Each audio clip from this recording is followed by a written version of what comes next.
Hello, and welcome to the Caplander podcast, where we dive into the dynamic world of private capital markets. Whether you're new to private market investing or a seasoned professional, this podcast unpacks the latest trends, insights, and opportunities shaping the industry. Featuring expert guests and deep discussions, Caplander is your go-to resource for staying informed and inspired. Today, we are excited to welcome Shehnaaz Suliman to join us. Hi, Shehnaaz. Hi. Thank you so much for taking the time to speak with us. My pleasure.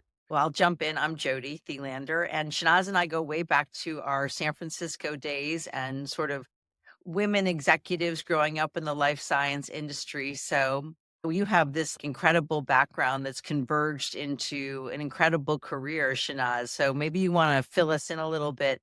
I mean, you have this incredible also academic background and then career as a life science executive.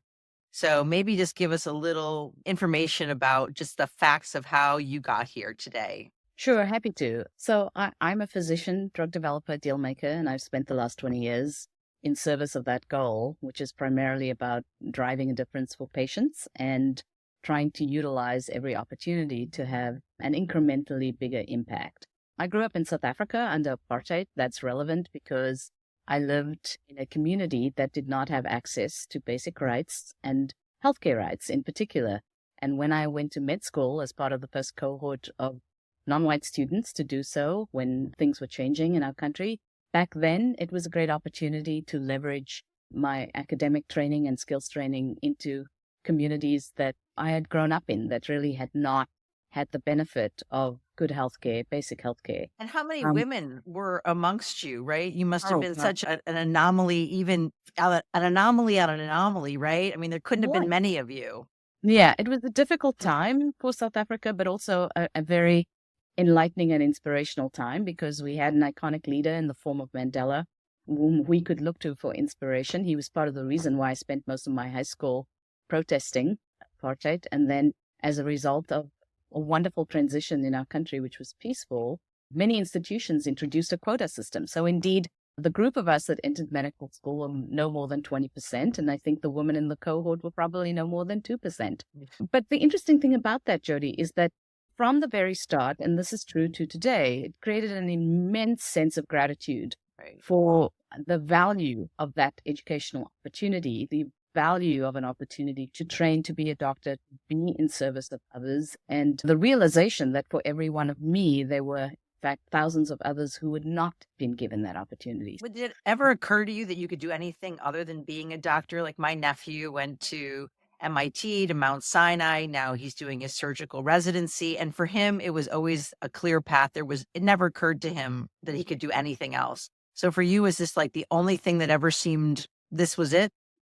Well, part of it was, there were a few choices. So you were either going to be a doctor, a lawyer, a nurse, or a teacher. So that was it. Pick one of the four and run with it. Part of it was just the desire to help patients and help children that I had been serving in soup kitchens in the townships where basic medical care and running water and electricity were not a part of their daily existence. So, the realization that public health is so critical and key to lifting communities out of despair, to giving individuals the opportunity to really succeed. Your health is your wealth in that context. And without good health, you can't find a job. And without a job, you can't create economic prosperity. So it's very much about the grassroots experience of recognizing how healthcare can make such a big difference.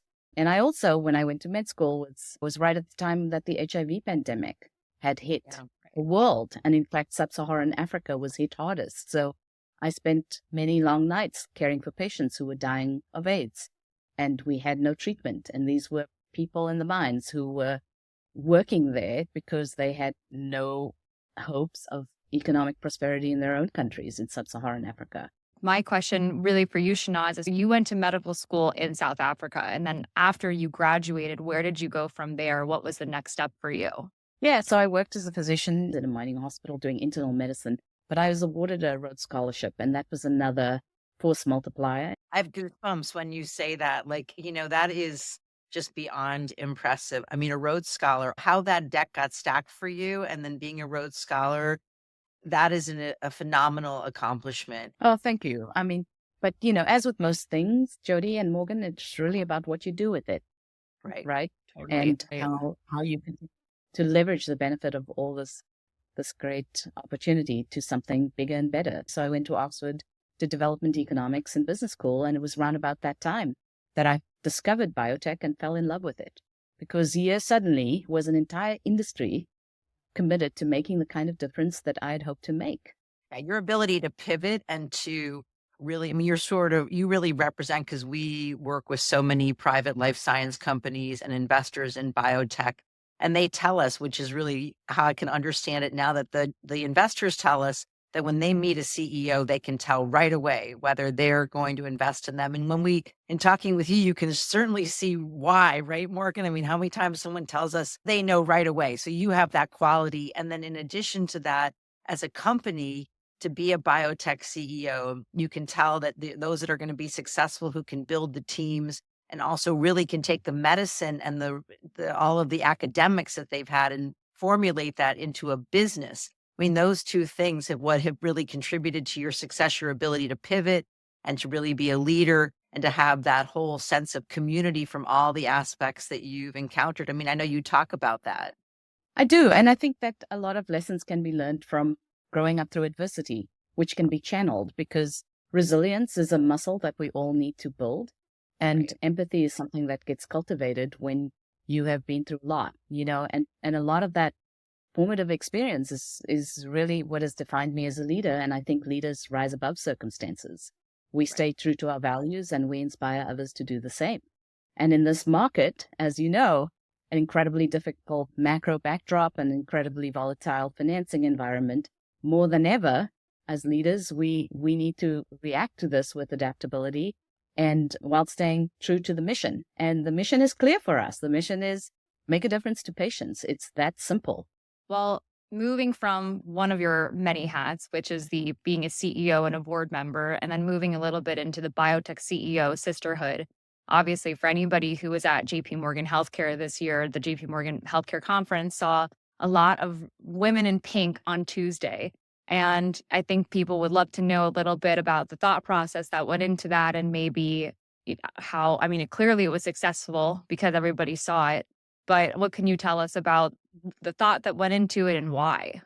Well, first, a little bit about the community. So the Biotech CEO Sisterhood is a wonderfully supportive community of female leaders that exists to help each other be successful and to provide support, to provide encouragement, to provide recognition of the work that we're doing as entrepreneurs and biotech leaders. It was founded by Sheila, Julia, and Angie about a few years ago, where we all gathered together at a retreat and tried to define the community more intentionally. And I think from then it has grown from strength to strength. And from you all being biotech executives and CEOs and seeing that there were not a lot of you and that the support that you could lend to each other would really be collectively invaluable. Absolutely. And it has been, because strength is found in unity and community. Right. And we help each other in very tangible ways, by helping with hiring and, comp, which is where you come in. Jody and Morgan, you've been amazing in terms of your support to individuals and also cross-sectionally to our community. But big and small things, emotional support, figuring out a very important tenet of our sisterhood is cultivating the next generation of leaders, because this is really about paying it forward as much as it is about being present. And, I think we do a nice job of creating this thriving community that people want to be a part of.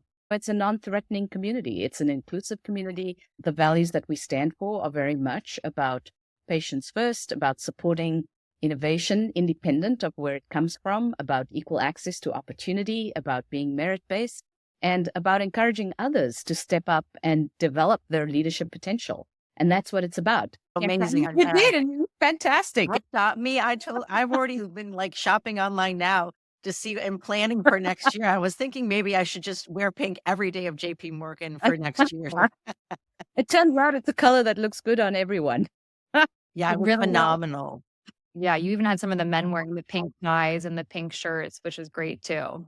Well, it's really about leveraging up on the good spirit of this community and all the things that we stand for. And it was a visual statement in as much as it was a symbolic statement about we need leaders of all shapes and sizes in this industry. And we need our industry to get behind innovation independent of where it comes from. And that means investing in people that are going to drive impact, first and foremost. It also means getting behind some areas like women's health, which has traditionally been underfunded, and looking at the ecosystem more broadly and continuing to enable investment dollars to go everywhere, and not just to pockets of opportunity that, that are going to be faddish. So I think it was about all of that. And it was about having some fun, Exactly. I think most of all, people really had fun with it because all the women maybe are more introverted versus extroverted, really leveled the field and everyone leaned into it and had fun. And those that didn't definitely will next year. Morgan, we're going to have to make sure that you have a little more pink for next year because I'm taking your velvet too, and I'm going to add 2 inches to the back so it can fit over my tush. That's it. I'm taking yours.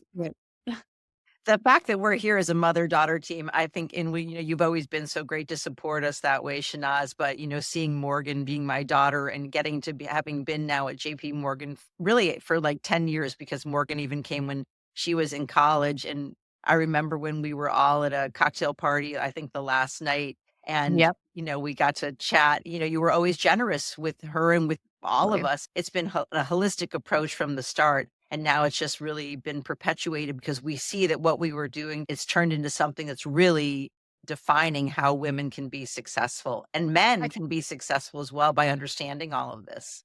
Oh, completely. And you've been amazing, Jody, right from the start. I remember our first conversation about how should I be thinking about compensation, what's fair, what's not, what's going on, what are the trends, how to really leverage up on what is equitable, which I think is really key. And I think traditionally women maybe don't ask for as much as they should. And maybe there's just a little bit less confidence that goes with that. And you give us the data and the coaching around how to be confident in negotiating fairly, which is really all anyone can ask for. So I'm so grateful to you for that. And some of the events we've done over time, I remember our Bubbles and Baubles event where we try to raise money. God, that was hosted. Yeah, I think it was the Theravance, but it was a great event, and it's all in service of really, again, building the community, sustaining the community through making data available, through coaching, through helping each other be successful, and continuing to pay that forward. And that's really the ethos of all of this.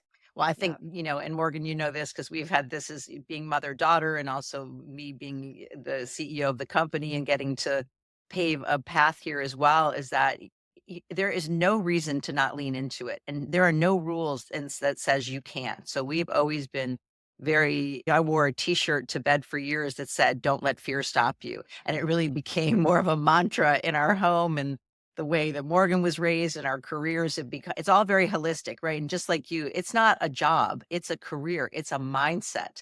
It's how you think about anything, and everything is the same. You're not defined by any one rule or way. You've really taken all of your experiences and blended them into your career and the sisterhood. Yes, indeed. And I think many of us in the sisterhood feel the same way. And I think particularly at times that are more chaotic than others, and let's face it, this is one of those times, I think it's even more important to stay true to values and to be guided by those. Because I strongly believe that circumstances do not shape or need not shape the kind of leader that you are. A leader stays true to values and rises above those circumstances. And I speak to many people that are feeling quite pessimistic and have despair. And for me, action has always been the antidote to despair.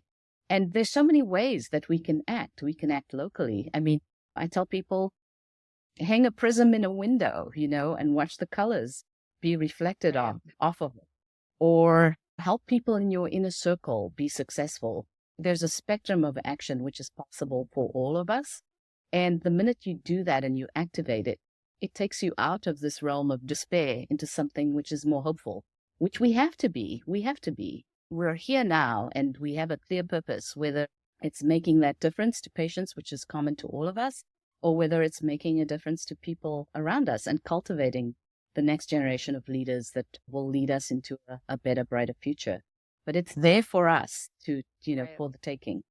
Then looking forward, especially in terms of the Biotech CEO Sisterhood, what do you see next? What do you see for the remainder of the year? What do you think are the long-term goals for the sisterhood, or what do you have in mind? Well, I think all of the leadership here, again, Julia, Angie, Sheila, and many others, Grace, Elizabeth, are doing a phenomenal job of stepping up and into issues that we care about, whether it's, a breast cancer screening initiative, which is run by, Sheila McHale to try and get ultrasound available for women with dense breasts, or campaigning on behalf of FDA's autonomy and cuts that may make FDA perhaps less functional than it is, and which is so core to our industry and a functioning biotech ecosystem, or whether that's, campaigning on behalf of NIH funding to ensure that as much of that remains intact, because it's an early feeder for the innovation that we are then able to license and leverage into successful biotech companies. Let's face it. I mean, the biotech industry is always, I love the word innovation, and it always comes up around everything that we do.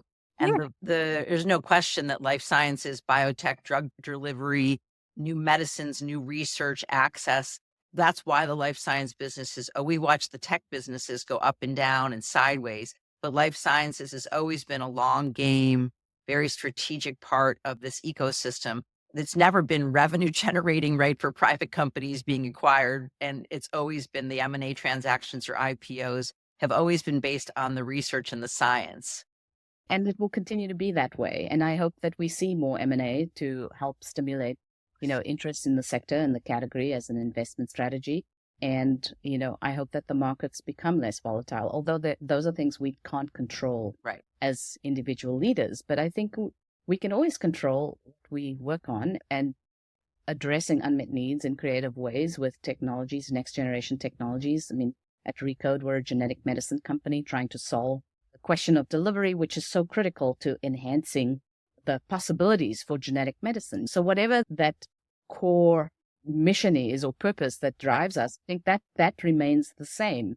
And there's still a lot of funding for private companies, which is terrific. I mean, that's probably where a good place to wind up is there. And it's sort of where we started.